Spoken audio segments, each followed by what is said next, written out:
Ladies and gentlemen, please join me as I welcome the young, dynamic, driven, very capable leader of Andhra Pradesh, the Honorable Chief Minister of Andhra Pradesh, Shri Y.S.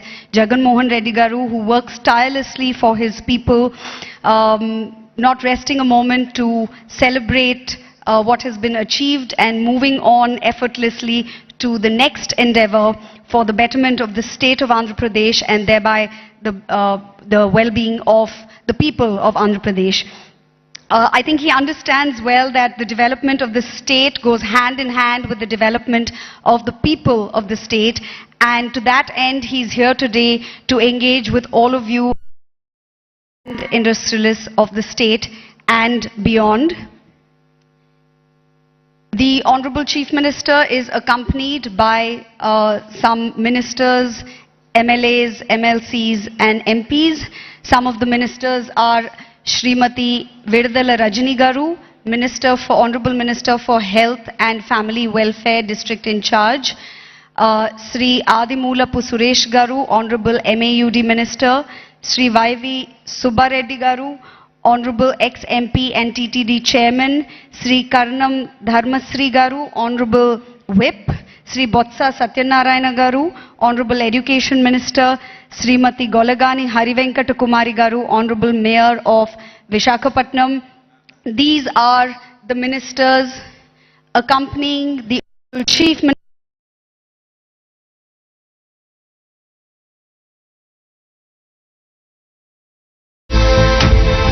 for the development of the state and thereby for the development of the people of Andhra Pradesh. Ladies and gentlemen, please join me as I welcome the Honorable Chief Minister of Andhra Pradesh, Shri Y.S. Jagan Reddy Garu.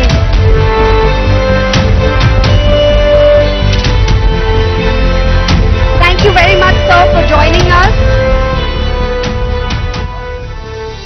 On behalf of the people of Andhra Pradesh and on behalf of all the industrialists, the industry leaders, business leaders and entrepreneurs who are gathered here today, I would like to thank you for creating an atmosphere for both development and dialogue, of which was born the Development Dialogue of Andhra Pradesh 2024. May I request you, sir, to please engage with the audience and tell them more about this initiative in your own words.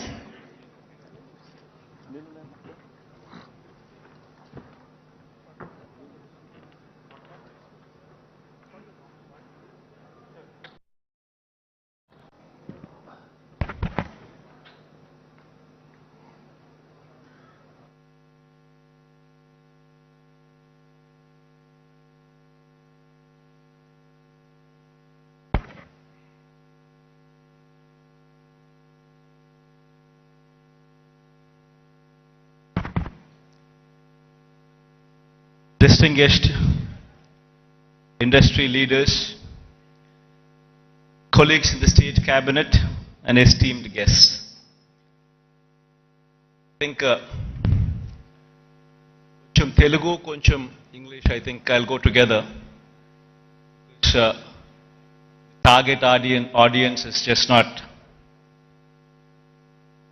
some of the people present here, but I'd like to take this message all across the state of Andhra Pradesh. So a little bit of a mix and balance between English and Telugu would be the pitch that I would be taking. I'm happy to welcome you all to the Vision Visakha program. In fact, today all of us are gathered here to discuss about what Visakhapatnam means to all. Why does the state need Visakhapatnam? It's indeed a fact.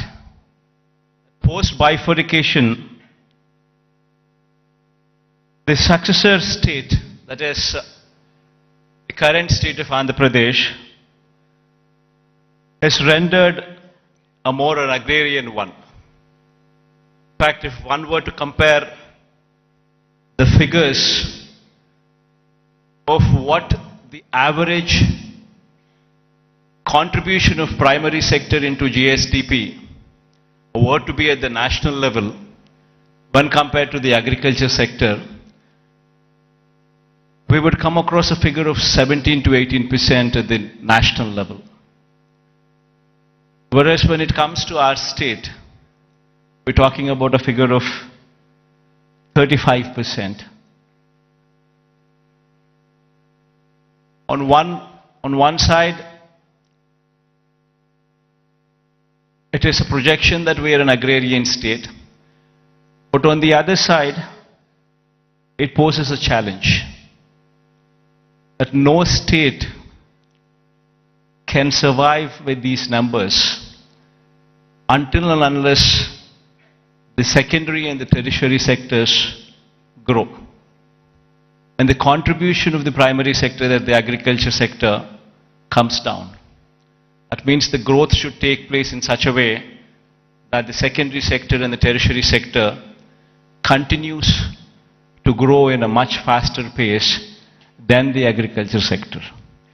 Only then we would be in a position to address the challenges that are posed. Only then you would see better growth rates. Only then you would see a situation where you can talk about economic boost. In fact, so much so is the challenge posed by the bifurcation that in fact we have lost out on Hyderabad. Now why is it that Hyderabad is so very important to us? And why is it that we losing Hyderabad has an impact on the state? Every state, for it to progress, you need to have an economic engine. And that economic engine, for decades, to our erstwhile state, was Hyderabad. In fact, to give a perspective, the central government those days used the public sector as the main vehicle to stimulate economic growth. In fact, if we were to see the institutions such as IDPL, NMDC, NFC, IICT, and so forth, they were all set up in Hyderabad. Because of the fact that public sector undertakings, these huge investments, came up in Hyderabad, Hyderabad as an area grew beyond any other place in the state. That is the reason why, but once these kind of institutions come up, then automatically it leads to a transformation. Leads to better salaried employees coming out of that location, coming out of that place, which in turn leads to a cyclic effect where better institutions would come up, overall economic growth takes place, and then the city starts moving and growing. Unfortunately for us, it so happened that 90% of the entire PSUs, which to the erstwhile state of Andhra Pradesh, have all come up only in Hyderabad.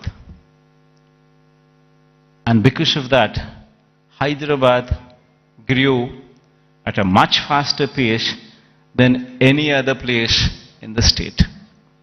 In fact, so much so that the services sector in Telangana, for instance, is now currently positioned at a 62.87%, the tertiary sector, whereas the national average is 55%. And in the same, the tertiary state of Andhra Pradesh, we stand at mere 40%. So the agriculture sector, what should be at 17% as a national average, we are at 35%. the services sector, which is the tertiary sector, which should have actually been at 55%, which is the national average, we're at 40%, whereas Telangana is at 62.87% of the state's GSDP comes from just the services sector, that is the tertiary sector, and predominantly from Hyderabad. So until and unless you have a similar kind of situation,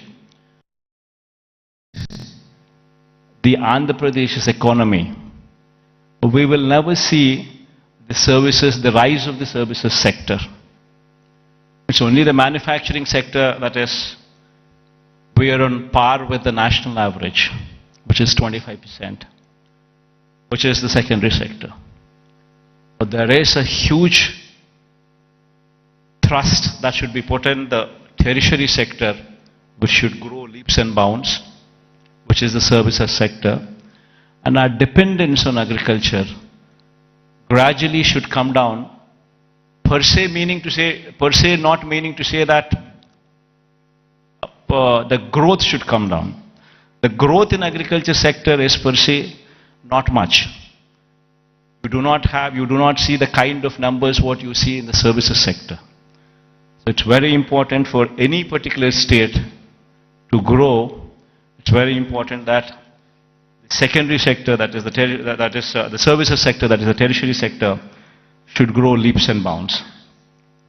In fact, owing to this reason, the per capita income of Andhra Pradesh, if one were to compare with Telangana, is only 2,19,518. When compared to the figures of those in Telangana, you would see 3,12,398 for the year 2022. This is the per capita income. Predominantly it is coming from Hyderabad. The reason why I'm saying this is, we would have to have a balanced growth. We would have to harness the strengths that we have. We have a huge coastline of our second largest coastline, in fact, in the country. 974 kilometers of coastline. Now this is one potential that we need to harness to ensure that we have an economy which is port-led economy, which would support the manufacturing side. While we support the manufacturing side through port-led development, developing our 974-kilometer coastline with various nodes, industrial nodes coming up closer to the ports. While we do so, we also need to strengthen our services sector, developing Visakhapatnam, developing Vizag. It's got to be a mix of both. Only then we would see this kind of growth rate. In fact, to do so, we have, in fact, the state of Andhra Pradesh, before 2019, that is before our regime had come in, the state of Andhra Pradesh exports in 4 locations. Now in this 5 years of regime, we're actually in a very advanced stage of constructing 4 more ports. In fact, at a rapid pace, the construction of the ports is going on. In fact, 16,000 and odd crores of investment is going in. We've already incurred more than close to 4,000 crores of this investment. And Ramayapatnam is one particular port where, in fact, my people are saying that going forward next month, you would actually see a ship coming into the port. So much so. In progress, one can also see if one were to visit these ports, be it Ramayapatnam port, which is going at a massive pace, be it the Machilipatnam port, which is also progressing at a very, very brisk pace. So is the progress in Kakinada also. It's a private port though, Kakinada being. And then the Mulapeta port coming up in Srikakulam. is also moving at a very, very brisk pace. So 3 of them are coming up in government sector, 1 of them is coming up in the private sector, all 4 are moving in a very, very brisk pace. So what we're currently doing is developing what we had 6 ports earlier in 4 locations, we're developing. And then we're building 10 fishing harbors to support blue economy. We now currently have every 50 kilometers one travels through the coast. Every 50 kilometers you would either see a fishing harbor which is being constructed, or a port which is in existence, or one being constructed. So every 50 kilometers per se you actually have a booster for the economy currently in the state available. We're also building 6 fish landing centers as well. And then there is a lot of focus on greenfield electronics manufacturing cluster, development of nodes which is taking place. This greenfield electronics manufacturing cluster is coming up at Koparthi and YSR district, and industrial parks in Achutapuram, Orvakallu and Krishnapatnam. These are all several steps to ensure the development is more balanced across the state. In fact, as I've said, as I've been speaking, such is the proactive nature of the government, and such is the conducive business-friendly environment prevalent in the state, that consistently for the past 3 years, in the category of ease of doing business, the state is rated number 1.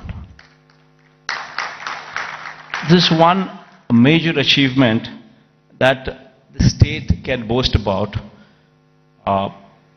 trying to showcase that we per se are very friendly to environment, very friendly to industrialists. Now, having said that, it has attracted almost 13 lakh crores in the Global Investors Summit, which we concluded last year. 352 MOUs were signed, an employment potential of close to 6 lakhs. And at a brisk pace, these MOUs are being translated into reality. In fact, out of 352 MOUs that we have actually signed, in fact, 39% of these MOUs have actually translated into actual commissioning of the plants. So at a brisk pace, these things are happening, and we have also been, the economy per se, if one were to look at it, just doesn't come with only the elite or the aloof or the big manufacturing sector alone coming up. It's got to be a mix of everything. In fact, so much so that I would say that the state government has implemented in these 5 years several welfare programs, orienting them towards sustainable self-employment. In fact, every scheme of the state government, if one were to notice the schemes, especially the welfare schemes, one would be surprised to see what kind of a transformational bearing these schemes have. To begin with, everything is DBT, direct benefit transfer, where there's no middleman in between, where everything is transparent and there's no corruption there. Now, having said that, every scheme is hand-holding women. So much so that every scheme is translating. Say, for instance, I speak about Cheyuta as one particular scheme. The scheme actually narrates hand-holding women, the same particular woman, consistently for 4 years. Every year giving 18,750 rupees for the same woman. So in 4 years' time, you actually handhold the same woman, giving every year 18,750 to the same women. While we are doing that, we ensured that there is a bank tie-up also coming into picture. We've also ensured that big companies, starting from Amul, to ITC, to Reliance, to Procter & Gamble, to such kind of big companies also partnering with these women in sharing opportunities, in showing them livelihood opportunities. So it's a mix of the same women so that these women stand on their feet. Likewise, if one were to see every scheme that the state government has been undertaking in these 5 years, every scheme is a combination of livelihood opportunities, either provided to strengthen the current existing livelihood opportunities or to create new ones. In fact, if one were to actually look at how the employment cycle goes, most of the employment cycle doesn't come from government employment. Government employment per se, before we had come in, probably we had 4 lakh jobs in government sector. And probably government being very proactive in actually providing for jobs could actually create another 2 lakh jobs, which is actually very high. Before we had come in, we had 4 lakhs for decades. And after we had come in, we actually created 50% more jobs in government sector. But that is where it can end. It cannot go beyond that. You're talking about 4 lakhs being to 6 lakhs. Then per se, the big industrialists also, when we were to speak of, if we were to speak of, if one were to see the translation of opportunities of jobs actually created per se for investment that is actually put in, would probably translate to probably 1 crore of investment translating into one particular job. Not much. Maybe adding to another 2 or 3 lakhs, not beyond that. The major contribution comes from 3 other sectors. One is agriculture, which actually constitutes 62% of the workforce. Now what we have done is support agriculture, where in fact the best part in agriculture is, the challenging part in agriculture is, even though the fact still remains that 62% of the population depend on agriculture, the fact is 50% of the land holding is less than 1.25 acres, that is half hectare. If one were to translate this land holding into, for calculation's sake, as to up to 1 hectare, if one were to take into consideration, then you're talking about 70% of the land holding is within 1 hectare. We have very small and marginal farmers, and if these small and marginal farmers do not make money, the economy is shattered.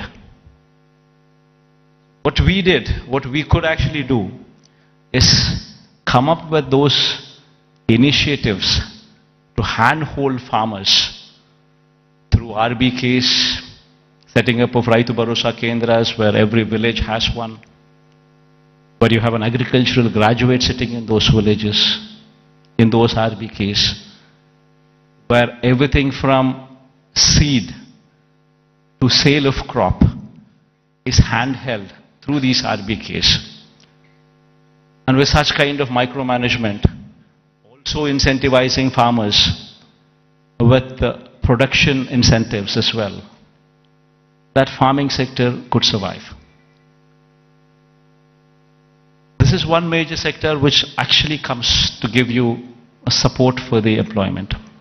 Then the other major sector, which is another sector which actually supports, is MSME. MSME is also, if one were to speak of, Talking about if industries, mega industries, big industries constitute maybe 3 lakh, 4 lakh jobs. You're talking about MSMEs which actually constitute more than 30 lakh jobs. There per se, the employability rate is more.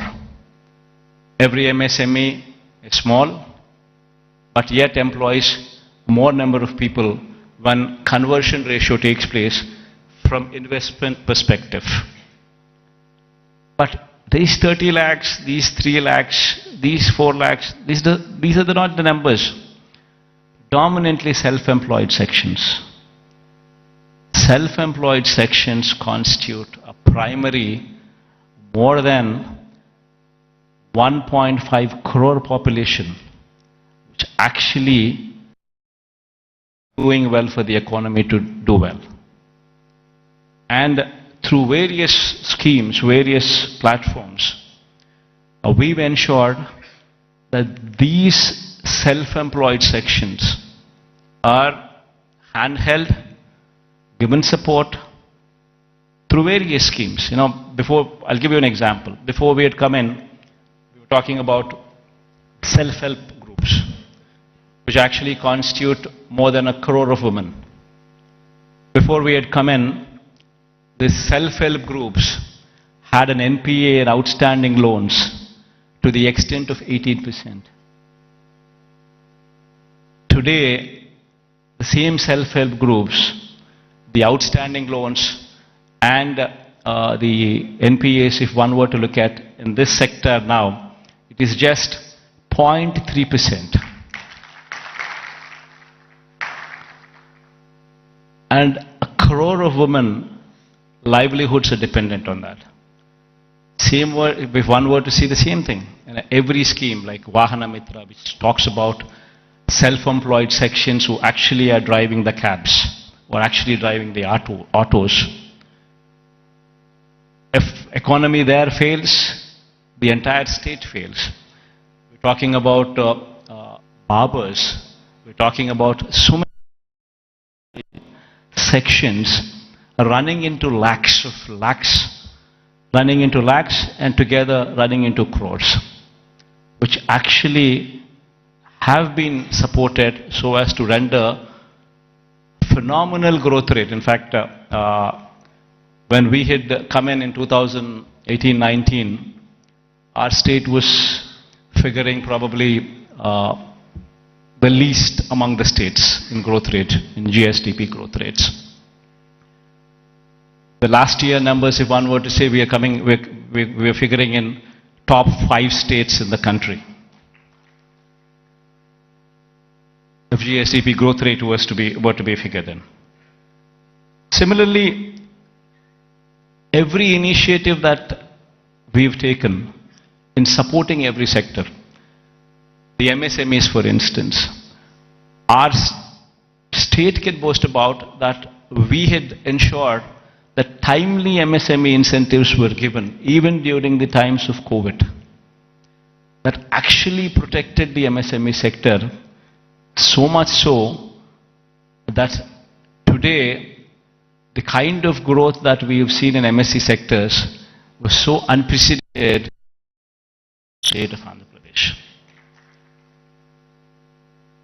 In fact, the reasons have resulted in the state's manufacturing GVA, when viewed as a percentage of India's manufacturing GVA, increasing to 4% during 2019 to 24 from the corresponding figure of 2.9% during 2014 to 19. That was the previous regime.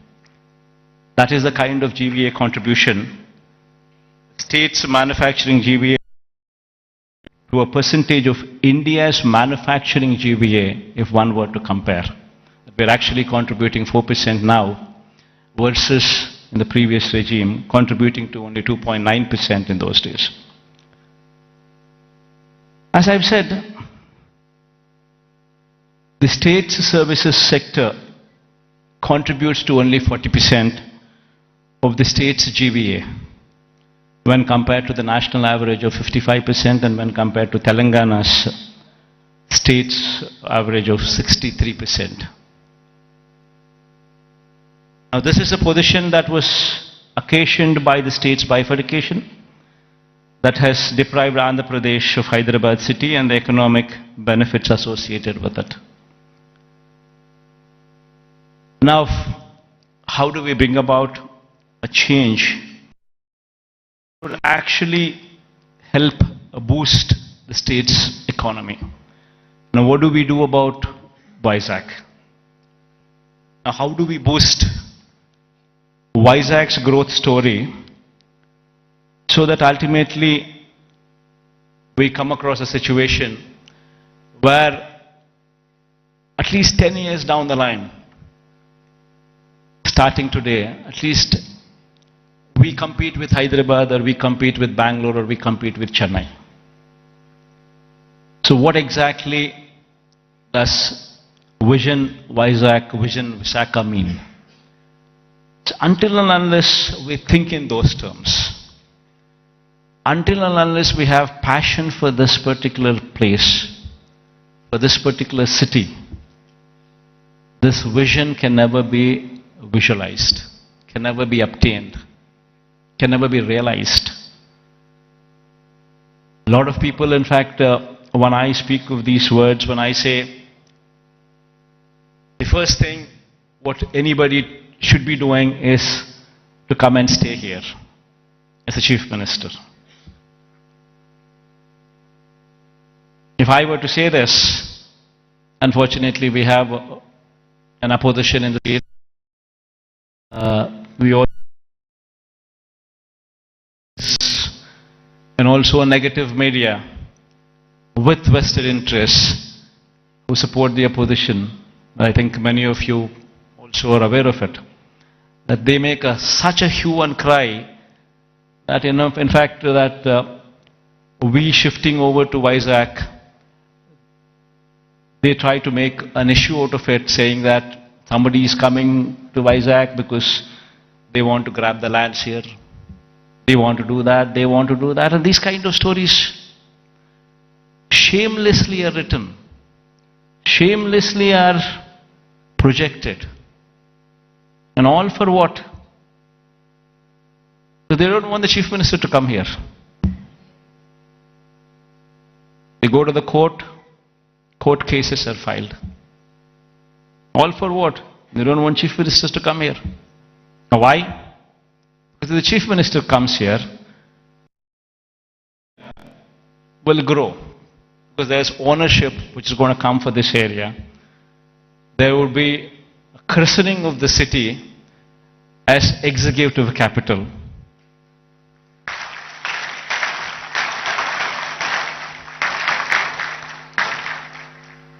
So they don't want the chief minister to come here because they have vested interests elsewhere.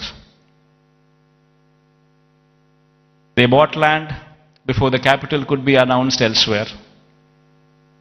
Thousands of acres in private hands, Benami lands. And they're all scared.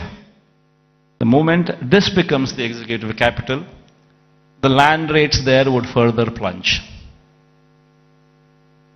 And because of this vested interest, today, Vizag has taken the beating. So going forward, I'm here to assure everybody here that there would be changes. Because this is inevitable. If one were to compete with Hyderabad, compete with Chennai, compete with Bangalore, it's very important that Vizag becomes the economic growth engine.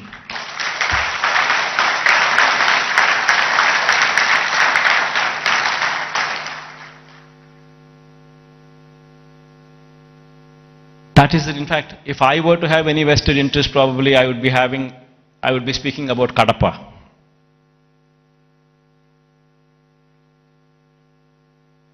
See, for me, the state is ours.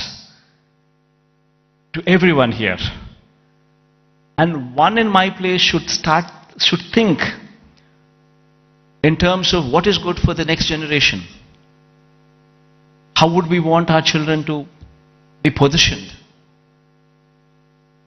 How are the state's revenues going to be?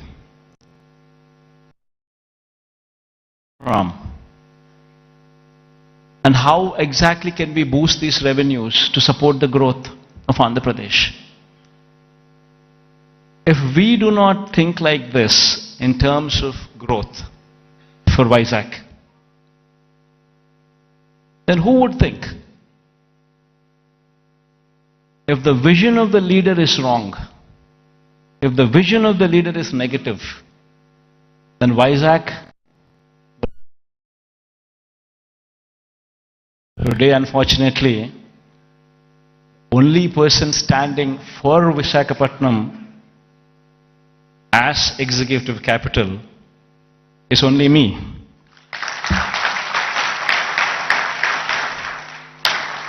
Unfortunately, this is the reality. Fighting against the entire opposition, fighting against vested interests of the media, everybody wanting that Visakhapatnam is not declared as executive capital. This is the reality. Everybody should keep this in mind, understand this reality. Now moving further, Vizag would have to develop. I am assuring you, cases going on, we have so many people trying to oppose everything. But I am assuring you, post-election,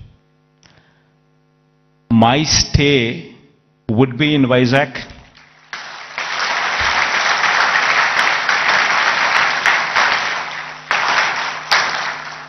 In fact, my swearing-in ceremony also would be in Vizag.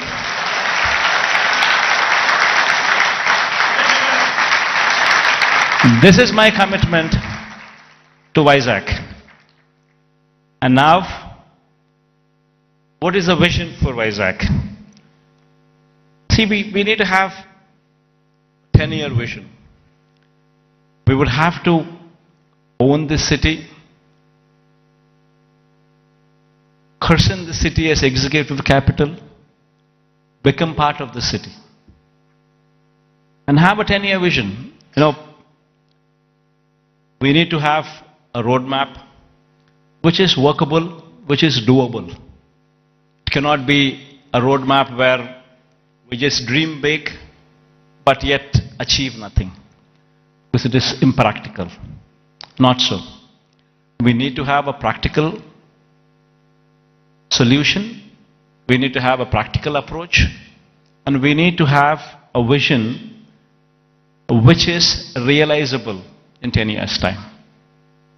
Of course, this vision is one vision which cannot be alone done by the state government.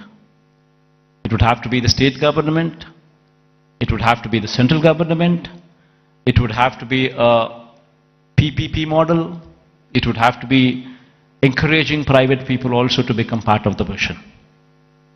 All these people become part of this vision, only then we can realize Vizag is the next competitor in a decade's time to Hyderabad, Bangalore or Chennai.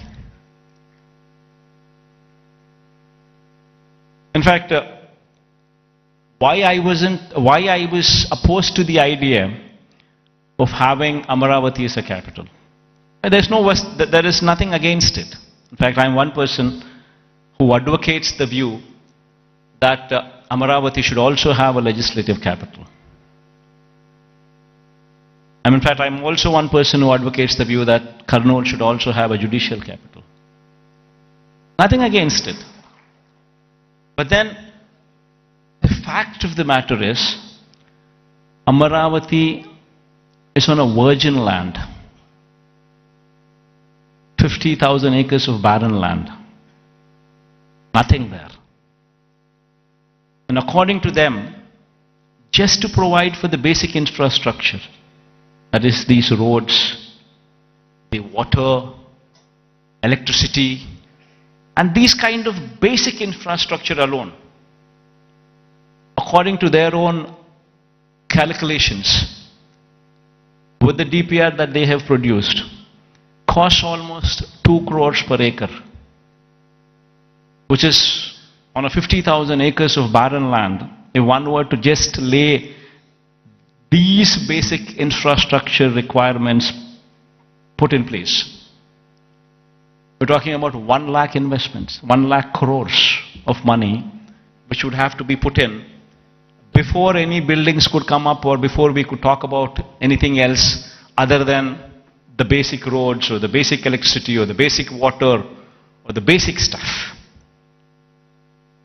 Now per se, does anybody have 1 lakh crores to be pumped in? And if this 1 lakh crores were to be pumped in today, it's going to cost 1 lakh crores. But if this 1 lakh crores would be pumped in maybe in 20 years' time, presuming 5,000 crores of outlay every year, approximately, what one could actually probably afford. So there's nothing there. Then you're talking about 20 years. Then in 20 years' time, 1 lakh crore probably would become 7, 8 lakhs or 10 lakh crores. The expenditure what you thought about as 1 lakh crores today, in 20 years would actually be 10 lakhs, 15 lakhs. Probably the net present value calculations of probably 1 lakh crores 20 years down the line would probably be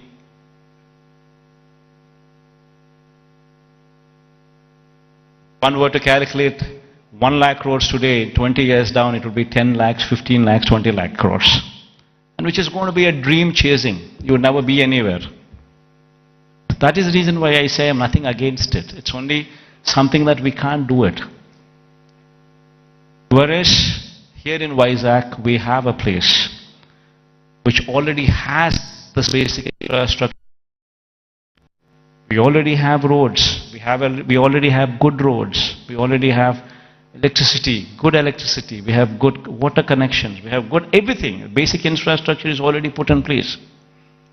So all what we need to do is, given that finishing touches, just give it a little bit of finishing touches, and it would transform into something much, much, much bigger. And what are those finishing touches that we need to give? An iconic secretariat. The moment we shift here and christen it as executive capital, you obviously would have the entire employees also come and station here, for which a secretariat building. Why construct an ordinary secretariat building? Construct something iconic, which would stand out, which would attract the entire country to see. An iconic secretariat, an iconic convention center. People talk about one of Geo Convention Center. The latest, the biggest, the best. These are the names that they give. Here we have something like that. Not much of a cost. Why can't we have one here, so that the entire world, entire country looks up? Iconic stadium. There's one in Ahmedabad. Investment is probably 800 crores, 1,000 crores. Not much of an investment. But the entire country talks about it. Entire country talks about that stadium. And whensoever a match is played between the countries, that stadium is glorified. It is spoken about by the entire country. Entire world sees that stadium. All these that I speak about are iconic. All these, if they were to be commissioned, would actually pitch Vizag on the global scale, would draw eyeballs not only of the country but the whole world to actually look at Vizag.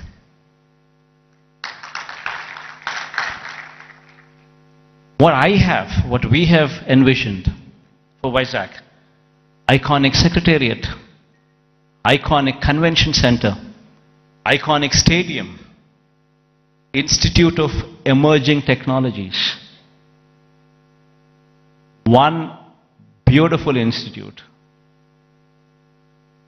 wherein the talent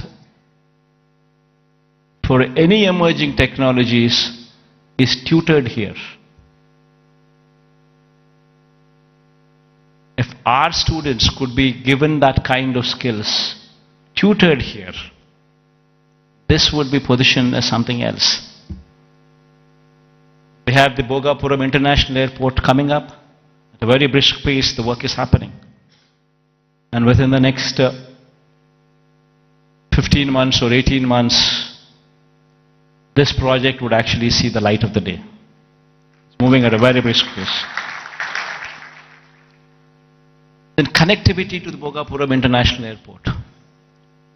A 6-lane beach corridor road with beautiful green lawns on either side of the roads. 6-lane road to Bhogapuram International Airport. They're talking about a metro rail. Our Vizag is probably the only metro, I guess, which does not have a metro rail. So getting funds for metro rail per se, I don't think it's that difficult. Because it might cost another 40, but 60% of the funding comes in PPP model by the developer. Another 40% is to be shared by central and the state government.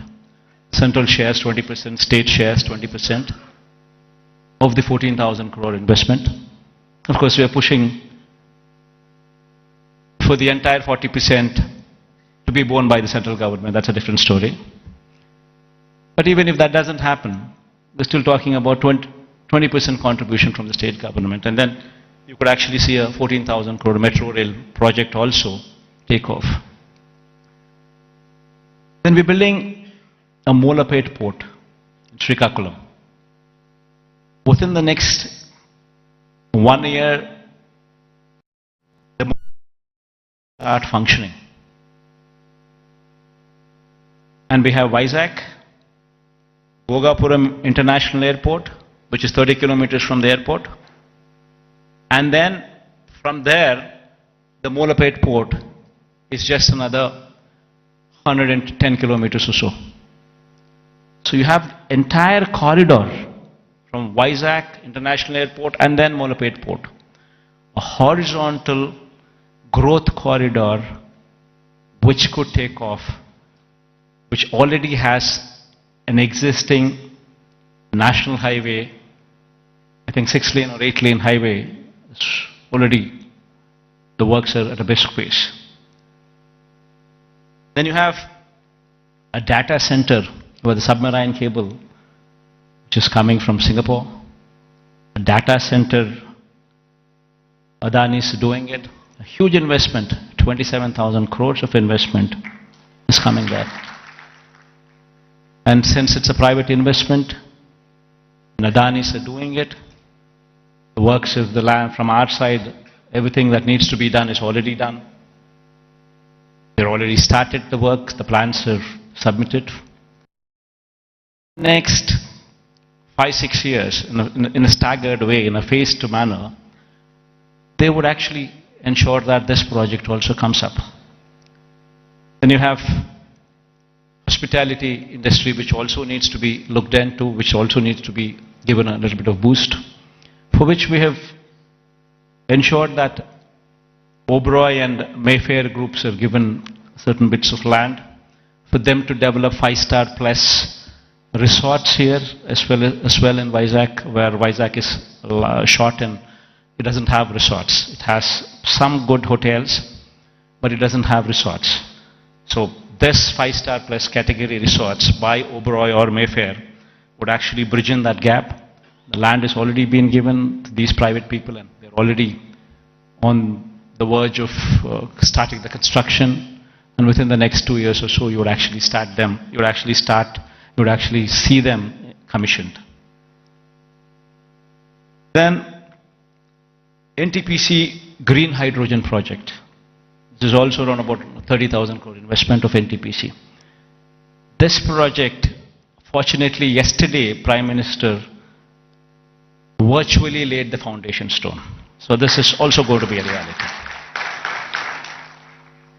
So all these that I just spoke about, they're not things that cannot be achieved.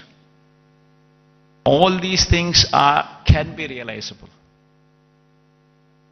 Within the next 10 years, in a staggered manner, we would see all these things coming up.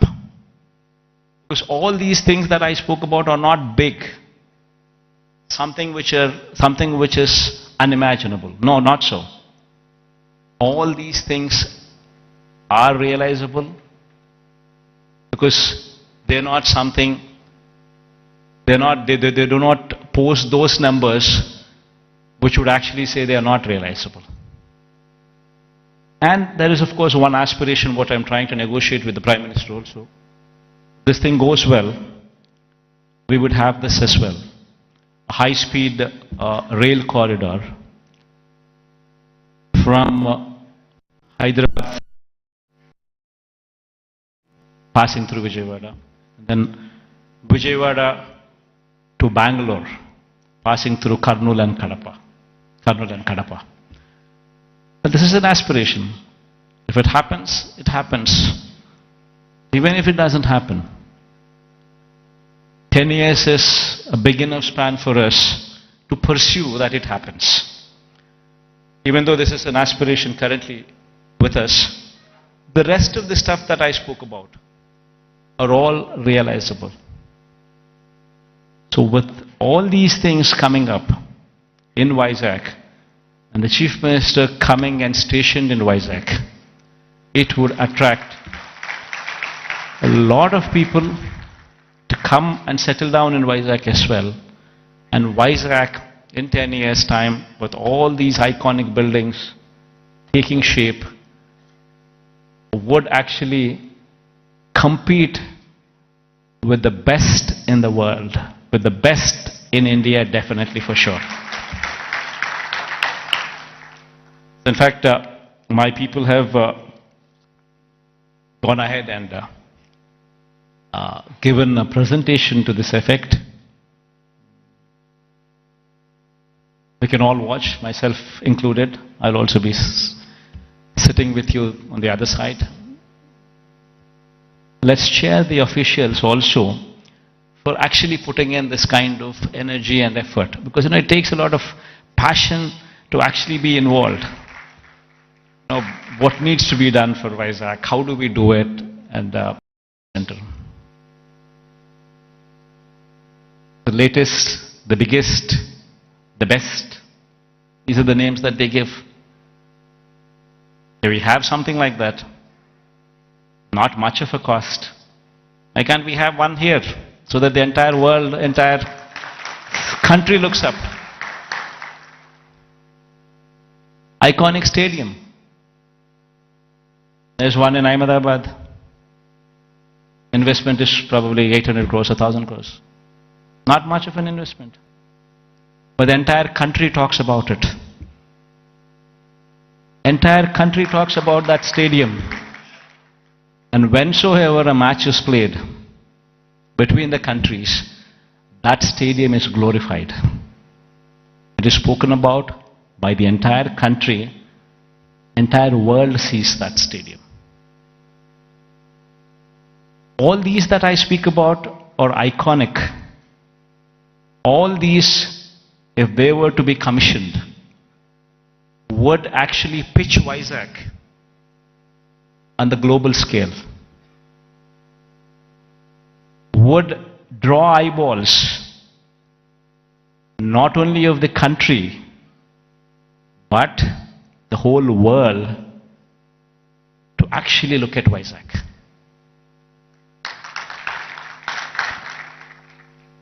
What we have envisioned for Vizag, iconic secretariat, iconic convention center, iconic stadium, Institute of Emerging Technologies. One beautiful institute wherein the talent for any emerging technologies is tutored here. If our students could be given that kind of skills, tutored here, this would be positioned as something else. We have the Bhogapuram International Airport coming up. At a very brisk pace, the work is happening. And within the next 15 months or 18 months, this project would actually see the light of the day. It's moving at a very brisk pace. Then connectivity to the Bhogapuram International Airport.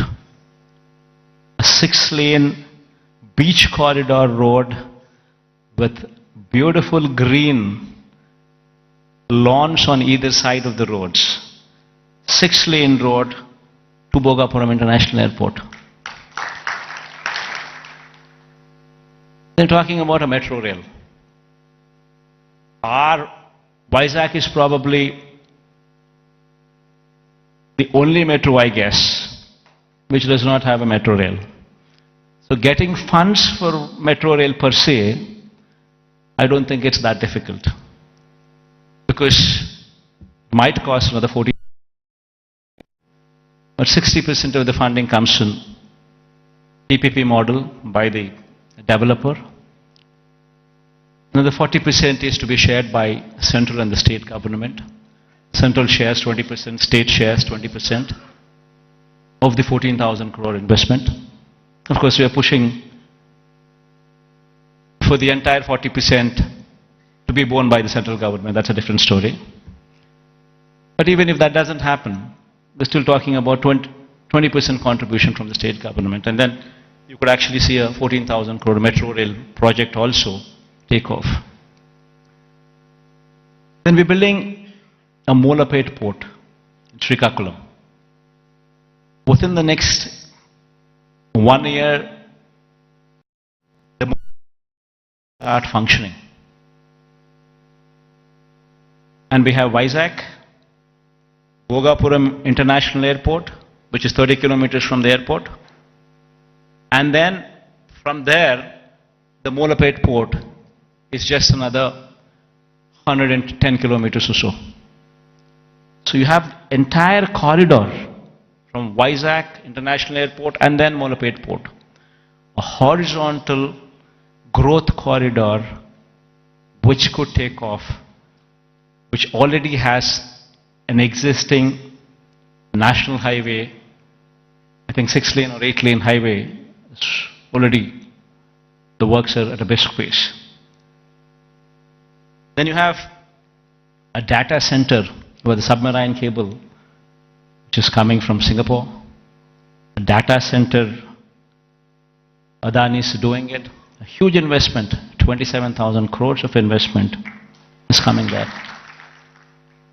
And since it's a private investment, and Adanis are doing it, the works of the land from our side, everything that needs to be done is already done. They're already started the work, the plans are submitted. Next 5-6 years, in a staggered way, in a phased manner, they would actually ensure that this project also comes up. Then you have hospitality industry, which also needs to be looked into, which also needs to be given a little bit of boost, for which we have ensured that Oberoi and Mayfair groups have given certain bits of land. for them to develop 5-star plus resorts here as well in Vizag, where Vizag is short and it doesn't have resorts. It has some good hotels, but it doesn't have resorts. So this 5-star plus category resorts by Oberoi or Mayfair would actually bridge in that gap. The land has already been given to these private people and they're already on the verge of starting the construction, and within the next 2 years or so you would actually see them commissioned. Then NTPC Green Hydrogen Project. This is also around about 30,000 crore investment of NTPC.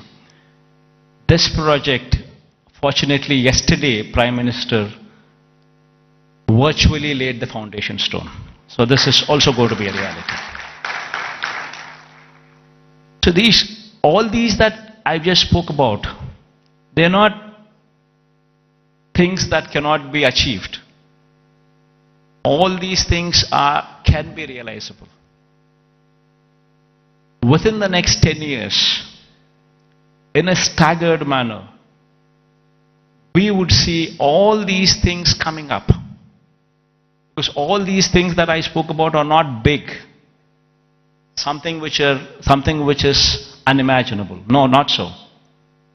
All these things are realizable because they're not something, they do not pose those numbers which would actually say they are not realizable. And there is of course one aspiration what I'm trying to negotiate with the Prime Minister also. This thing goes well, we would have this as well. A high-speed rail corridor from Hyderabad passing through Vijayawada, and then Vijayawada to Bangalore passing through Kurnool and Kadapa. But this is an aspiration. If it happens, it happens. Even if it doesn't happen, 10 years is a big enough span for us to pursue that it happens. Even though this is an aspiration currently with us, the rest of the stuff that I spoke about are all realizable. So with all these things coming up in Vizag, and the Chief Minister coming and stationed in Vizag, it would attract a lot of people to come and settle down in Vizag as well.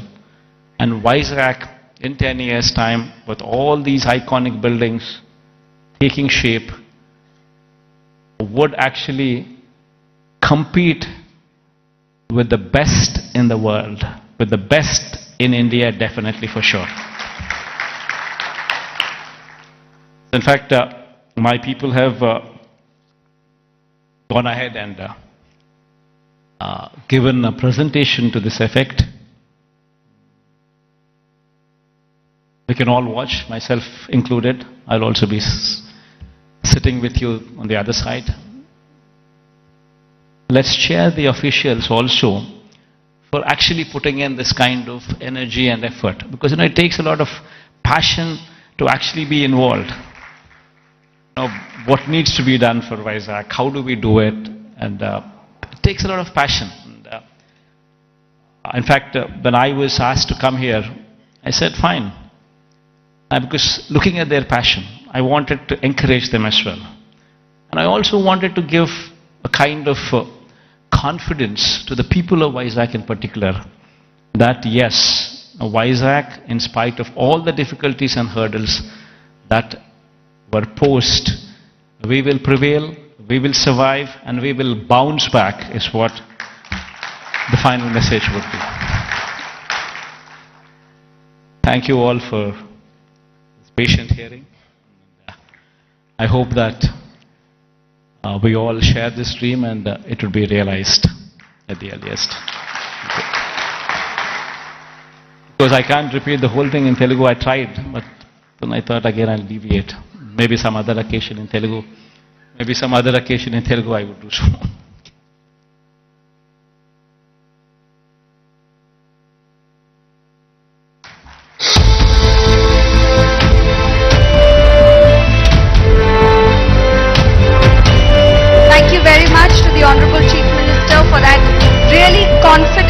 inducing talk about his vision for Visakhapatnam and thereby the development of Andhra Pradesh. Truly, truly confidence inducing. Very, very inspiring. Thank you very much, sir, for the confidence inducing talk on your vision for Andhra Pradesh. And thank you for joining the audience. It's a privilege for all of us that you will be watching the AV with them. I would now like to call upon Sri Lakshmi ma'am, Special Chief Secretary, Department of Municipal Administration and Urban Development, Government of Andhra Pradesh, to please come on to the dais and make the big announcement of the day and launch the AV.